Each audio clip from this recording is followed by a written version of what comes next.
તો આપણા છોકરાઓ આપણને પૂછે કે કેમ બ્રહ્મ સંબંધ લેવું, અને બ્રહ્મ સંબંધ લઈને અત્યારે કોઈને કંઠી પહેરવી ગમતી નથી. ઘણાયનું પૂછ્યું કે વાગે છે, કંઠી વાગે મારવાલા? તમને રસખાનજીની વાત કરું. આ કંઠીની વાત નીકળી ને એટલે રસખાનજીનું નામ કેટલાય સાંભળું છું.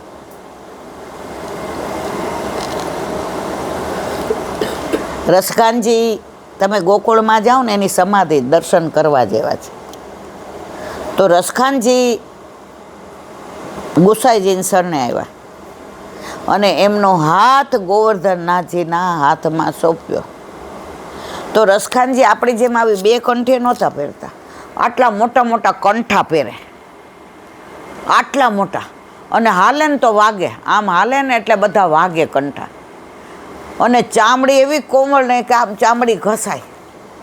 તો એક વૈષ્ણવ એને પૂછ્યું, એ કે રસખાનજી અમારી જેમ આ બે કંઠી પહેરો ને, એ કે આવા શું મોટા મોટા કંઠા પહેર્યા છે કે વાગે જ આટલા બધા, તોય તમે કંઠા પહેરે રાખો છો કે? તે રસખાનજીએ જવાબ સરસ આપ્યો, આપણને વાગે છે. રસખાનજીએ જવાબ આપ્યો, ભાઈ હું તો યવન છું, તમે તો બધા કરોડો વર્ષોથી વિખૂટા પડેલા છો, પણ હું તો તમારામાં આવતો જ નથી કે વિખૂટો પડ્યો હોઉં. મને તો ગુસાઈજીએ વલ્લભે કૃપા કરીને તાણીને લીધો છે. આપણે બધાય ડૂબતા હોય ને તો મારો વર મારો હાથ ખેંચે, આનો વર એનો ખેંચે, આનો વર આનો વર આનો વર, પણ જેનો વર ન હોય એને કોઈ ખેંચે મારવાલા? તો કે હું તો વર વિનાનો હતો ને, તો એ ગુસાઈજીએ એક હાથે પોતાના ખેંચતા હતા, પણ બીજા હાથે મને ખેંચીને છાતી સરસો ચાપી દીધો. મારો વર મારો ગુસાઈજી છે, અને મને યવનને વૈષ્ણવ બનાવ્યો. તો આ કંઠા એટલે પહેરું છું કે વાગે એટલે ખબર પડે કે હું તો યવન હતો ને મને આમાં ખેંચી લીધો છે. એટલે આ કંઠા ક્યારેય મારે કાઢવા નથી. અને આપણે તો આવી કોમળ કંઠી પહેરવાની હોય તો એ વાગે. એક બેન મને કે એલર્જી છે.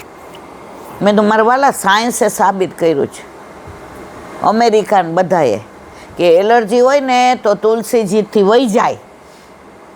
તો આ કંઠી શેની છે મારવાલા? એનેથી એલર્જી થાય કે મટી જાય?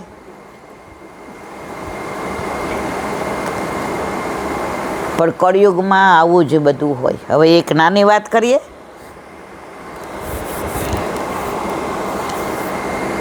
એક ગામમાં એક દીવાન રહેતા હતા. એના રાજવી બીજા શહેરમાં રહેતા હતા. હવે આ દીવાનને ત્યાં સાધુ આવે, સંતો આવે, વૈષ્ણવો આવે, વટે માર્ગુ આવે, તીર્થયાત્રા કરવા જાવી હોય, બધાય દીવાનનું ઘર ખુલ્લું. અને એના ઘરે રોકાય, નાય ધોવે, પ્રસાદ લે, અને દીવાન જુએ કે આના કપડા ઉપરથી એવું લાગે છે કે આ નિષ્કંચન છે, તો તીર્થ કરવા જતા હોય તો એના ઓશિકા નીચે પૈસા મૂકી દે. પછી એ જુએ નહીં કે વૈષ્ણવ છે, સાંકરમતને માને છે, માતાને માને છે, મહાદેવને માને છે, પણ એની વિશેષ આસક્તિ શેમાં? કૃષ્ણમાં. કૃષ્ણ કહેતા હૈયું હરખાય, વલ્લભ મને વાલા છે. કૃષ્ણ કહેયું હરખાય, વલ્લભ મને વાલા છે. મુખે રટો અષ્ટાક્ષર નામ, વલ્લભ મને વાલા છે. મુખે રટો અષ્ટાક્ષર નામ, વલ્લભ મને વાલા છે. બ્રહ્મ સંબંધ દીધું મને વાલાએ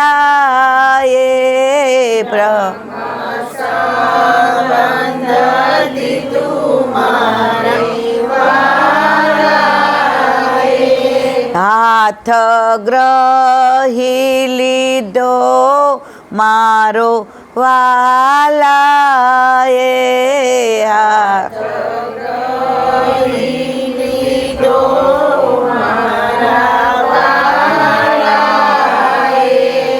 ચરણે રાખી સદા કરે વાલ વલ્લભ મને વાલા છે શરણે રાખી સદા કરે વાલ વલ્લભ મને વાલા ભક્તિ વર્ધિનીએ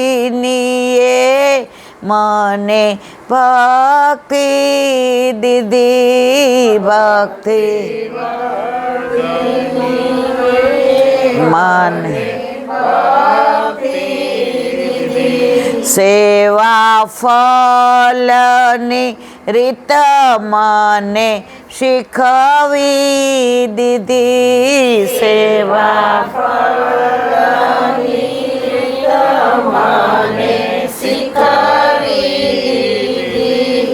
દ્રષ્ટિ કરે છે વારમાં વાર વલ્લભ મને વાલા છે દ્રષ્ટિ કરે છે વારમાં વાર વલ્લભ મને વાલા છે શ્રીજી સન્મુખ કરી મને વારંવાર શ્રીજી સન્મુખ કરી મને વારંવાર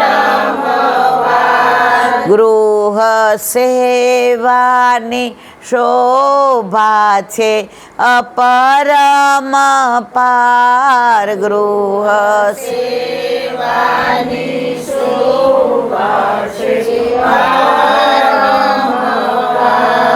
સેવા સોંપી કરી મને ન્યાલ વલ્લભ મને વાલા છે સેવા સોંપી કરી મને ન્યાલ વલ્લભ મને વાલા છે કૃષ્ણ કહેતા હૈયું હરખાય વલ્લભ મને વાલા છે કૃષ્ણ કહેતા હૈયું હરખાય વલ્લભ મને વાલા છે. તો આ દીવાન હતા ને એને વલ્લભ બહુ વાલા. વલ્લભનું નામ આવે ને ત્યાં તો એની આંખમાંથી આંસુની ધારા જાય કે અરે મારા વલ્લભે કેટલો આપણા માટે શ્રમ લીધો. 3 વાર ઉઘાડા ચરણે ટાઢ તડકો કાંટા કાંકરા જાખરા જોયા વિના 3 પરિક્રમ કરી કોના આપણા માટે. તો બધાને રાખે ખરા દીવાન હતા પણ વૈષ્ણવ આવે ને ત્યારે એનું મન એકદમ પ્રફુલ્લિત થઈ જાય. ત્યારે એને એમ થઈ જાય કે આહા આયે મેરે નંદ નંદન કે પ્યારે. પણ આ ભાવ એ બહાર વ્યક્ત ન કરે, અંદર છુપાવેલો રાખે. રાજકારણી લોકો હોય ને એને બધાની યારે ભળવું પડે, બધાને ઘરે જવું પડે, પણ અંદર તો એનો માયલો તો જેને માનતો હોય ને એને જ માને. અમેરિકામાં એક દીકરો છે, એ એવી પોસ્ટ ઉપર છે, બહારનું પાણી નથી પીતો, 8 યામની એના મમ્મી સેવા કરે છે અને ઘરે હોય ત્યારે એ પોઢાડે ઠાકોરજીને અને એ જ ઝારીજીનું જલ અને એ જ ધરાવેલું લઈ જાય. હવે એને મીટિંગ હોય ને ત્યારે તો તમને ખબર અમેરિકામાં તો પીવાનું હોય ને પેલું બધું ખાવાનું હોય ને બધું, એટલે બધા એને એમ કે સર વોટર તમે પાણી તો પીઓ, એટલે કે છે કે હું દવાવાળું પાણી પીઉં છું. કે શું કહે મારો તબિયત એવી છે, મને એવો રોગ છે કે મારે બહારનું પાણી ન પીવાય, બહારનું ખવાય નહીં. જો ખોટું કોના માટે બોલ્યા? પોતાનો ધર્મ સાચવવા. એટલે બધાય કે સર તમે તો આમ લુકિંગ સો સ્માર્ટ, તમે તો અપ ટુ ડેટ છો, તમે ચાલો છો તો ધરતી ધ્રુજે છે, તમે ટેબલ ટેનિસ અમારી યારે રમો છો તો ફર્સ્ટ આવો છો, ક્રિકેટમાં તો તમે કોઈને પહોંચવા જ નથી દેતા, તમે કયો રોગ છે? એ કે ભાઈ ના પૂછ તો સારી વાત છે, નકામનું તને દુઃખ થશે. બધાય કે હા હા હા હા. હવે એને મીટિંગ હતી, એમાં એક જણે એને પ્રશ્ન કર્યો, એ કે તમારામાં આ નોલેજ, આ વ્યક્ત કરવાની આટલી બધી સ્પીચની તમારી આ પેલી, તમે સાબિત કરી દો છો કે તમે આ કહેવા માંગો છો, આ તમારી પાસે આવે છે ક્યાં છે? ત્યારે એણે જે જવાબ આપ્યો એ બધા સાંભળ્યો. બોલાય નહીં, કારણ કે અત્યારે તો બધે એવું છે કે સર્વધર્મ સંભાવ. ત્યારે એણે જવાબ આપ્યો, આપણે બધાય સાંભળીએ. સર બિલોંગ ટુ ઇન્ડિયા, હું ઇન્ડિયાનો, ભારતનો છું, હિન્દુ છું, વૈષ્ણવ. મારી માં એટલી બધી હોશિયાર છે, મારી માએ અમને એવી રીતે ઉછેર્યા છે કે કોઈ અમને ધક્કો મારે ને ભીંતમાં તો ખાડો ભીંતમાં પડે, અમારું માથું સલામત રહે. એવી માનો હું દીકરો છું.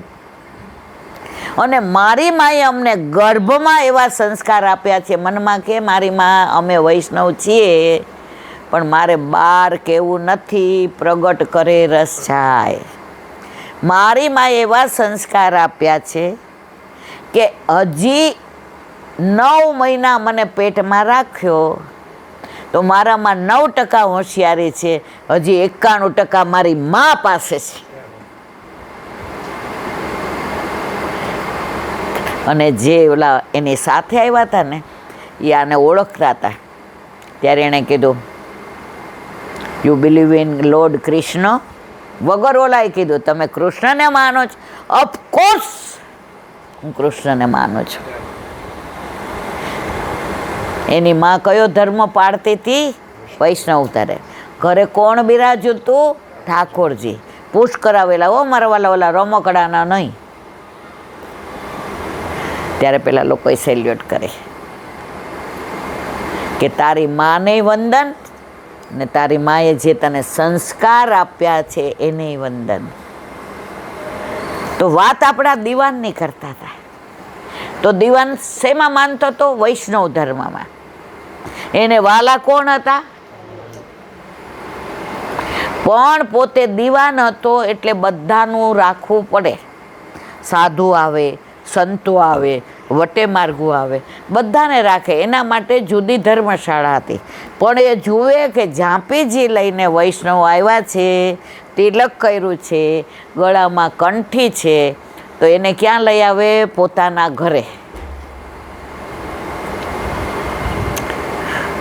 હવે એક સાધુ મહાત્મા આવ્યા.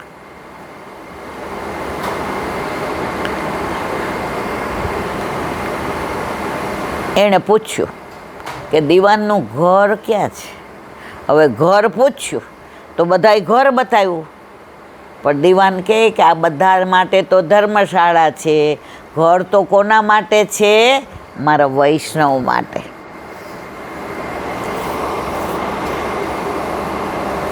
હવે એ સાધુ મહાત્મા શાલિગ્રામજી લઈને આવ્યા હતા. શાલિગ્રામજી ખબર છે ને ક્યાંથી મળે? નેપાળમાં ગંડકી નદીમાંથી.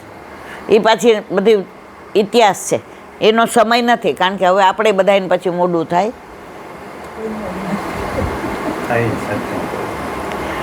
તો એ શાલિગ્રામજીની સેવા લઈને આવ્યા. કોણ? પેલા સંત મહાત્મા. એની ભેગું બધો આખો પેલો હતો એની હારે બક્ષો. એમાંથી ને એણે ચંદન કાઢ્યું ને બધી વ્યવસ્થા કરવા માંડ્યા. એટલે દીવાન આવ્યા. સંત મહાત્મા